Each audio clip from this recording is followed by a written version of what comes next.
యువత పెడదోవ పడ్డానికి కానీ, రౌడీ షీటర్లుగా మారడానికి కానీ, చదువు లేకపోవడం ఒక కారణం అని చెప్తున్నారు. అలాగే రాజకీయ నాయకులు బ్యాక్‌గ్రౌండ్ ఉండడం కూడా కారణం అని చెప్తున్నారు. కరెక్టేనా? కరెక్టే సార్ అది.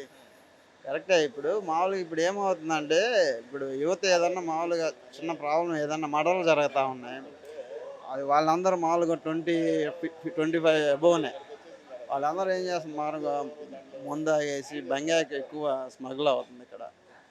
దానివల్ల ఏందంటే వాళ్ళకి ఏం అర్థం కాక ఏదో మర్డర్‌లు, గిడర్లు చేసేసి కానీ వాడినేమన్నా శిక్షిస్తున్నారా? లేదు.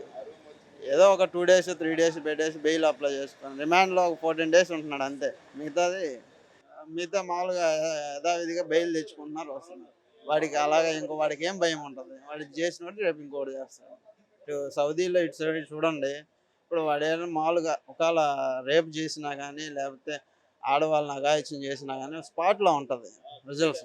ఇక్కడ మనకు అలా కాదు గదా!